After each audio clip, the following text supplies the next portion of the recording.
no right to secede, that Texas had joined the United States, not the North or the South. Several years later, he modified his pitch. Maybe the states had that right, he conceded, but that war would be bloody, expensive, and ruinous. Few were swayed. Texans didn't like to listen.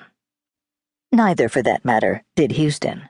For his whole life, he had maintained an idiosyncratic, stubborn, and occasionally self-defeating sense of principle.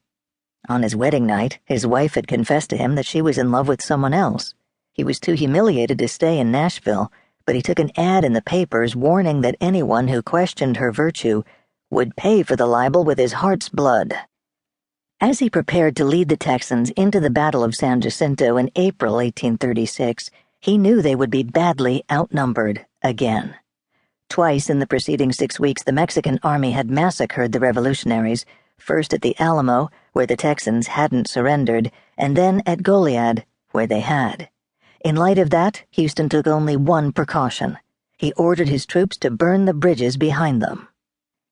And when the Mexican army surrendered, when the monstrously erratic president and General Antonio Lopez de Santa Anna was finally captured, it was Houston whom he asked for mercy.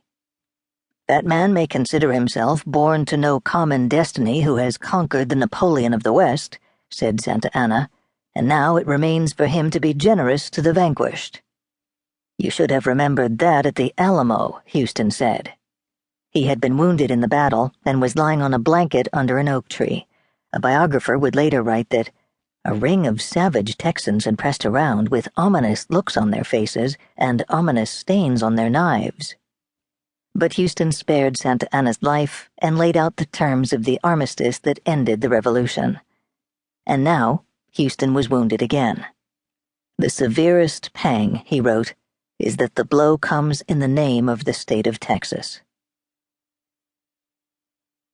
It's common for stories about Texas to start at the siege of the Alamo, and for good reason.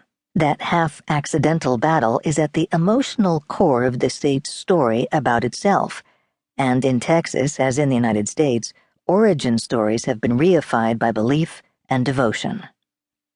But this isn't just a story about the state. One of the fundamental truths about Texas is that although the state is genuinely sui generis and self-consciously different from the other states, it is in many ways the most American of all. Texas is part of the United States. This is a story about both of them. That's why it makes sense to start with Houston. He was among the first people to see that Texas was part of the United States, even before the United States was committed to it, and even if Texans wavered along the way. In retrospect, he was right. Today, Texas sometimes looks like the United States taken to its logical conclusion, with Texans themselves being an exaggerated version of Americans, the revolutionaries among the revolutionaries, the fighters who never left the ring, the inmates taking over the asylum. These are the super-Americans, as New Yorker writer John Bainbridge put it in his 1961 book of the same title. America on steroids, agreed The Economist in 2002. If people are resistant to this conclusion, you can hardly blame them. Texas is, despite Florida and New Jersey, America's most controversial state. And when skeptical outsiders look at it, they have plenty to pick on. It has creationists on the State Board of Education.